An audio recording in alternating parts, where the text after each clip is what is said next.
جمہوریت خود بھی دیکھیں ایک مطلب تقریبی عمل کے نتیجے میں وجود میں آئی تھی، کوئی ڈیموکریٹک پروسیس سے وجود میں نہیں آئی تھی. تو بعض اوقات جب آپ کو فساد ہو معاشرے میں تو سرجری کرنی پڑتی ہے. وہ جمہوری اصول وہاں پہ کارگر نہیں ہوتے، اس کے لیے آپ کو اس طرح کی ایکسٹرا کریکولم ایکٹیویٹی کرنی پڑتی ہے، تب جا کے وہ فساد ختم ہوتے ہیں. دیکھیں ایک نارمل جسم ہے اس کو آپ غذا دیں گے، لیکن کوئی اگر انفیکشن ہو گیا، بہت بڑھ گیا ہے، آپریٹ کریں گے. اب یہ نارمل جو ہے نا علاج تو نہیں ہے، ذرا اور طرح کا علاج ہے. یہی ملکوں کے ساتھ بھی ہوتا ہے، ہر ملک میں یہ کیا جاتا ہے. جب آپ اتنی آئیڈیلسٹک اپروچ کریں گے کہ جتنا بھی جو بھی ہو جائے ہم نے جمہوری اصولوں کو نہیں چھوڑنا ہے، تو پھر فسادیوں کے لیے کھلی چھوٹ ہے. تو یہ کوئی جمہوریت کا تصور نہیں ہے. دیکھیں جمہوری حقوق ہوتے ہیں قانون پسند شہریوں کے. ریاست کے بھاگیوں کے لیے کوئی جمہوریت نہیں ہوتی. اس کے جمہوری حقوق ہی نہیں رہتے، اس کے شہری حقوق نہیں رہتے.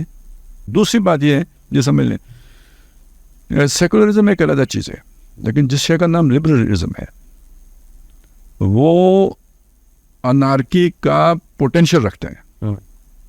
میں آزاد، آپ آزاد، میں یوں جانا چاہتا ہوں، آپ یوں جانا چاہتے ہیں، ہم اکٹھے کیسے چلیں گے؟ Extreme liberalism. کیونکہ ہاں ایکسٹریم یعنی لبرلزم کے اندر انارکسٹ ہونے کا پوٹینشیل موجود ہے.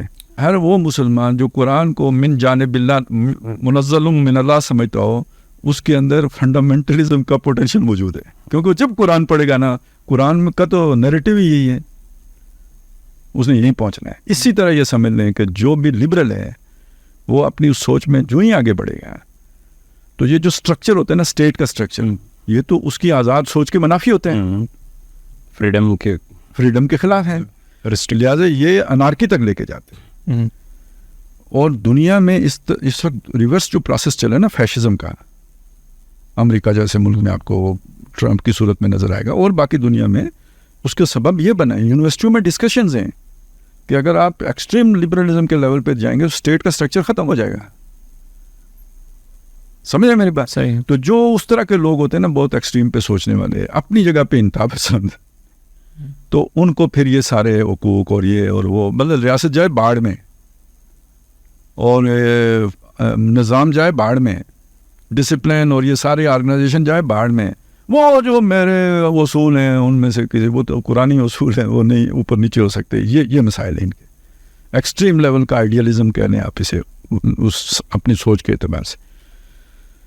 تو زمینی حقائق سے چشم پوشی. تو اس وجہ سے میں نیک نیتی کے ساتھ یہ بات کر رہا ہوں. وہ جو لوگ کہتے ہیں جی پیسے لیے ہیں، یہ لیا، وہ میں وہ بات نہیں کر رہا، یا ایجنڈا ہے یا دوستیاں نبھا رہے ہیں، میں وہ کوئی بات نہیں کر رہا.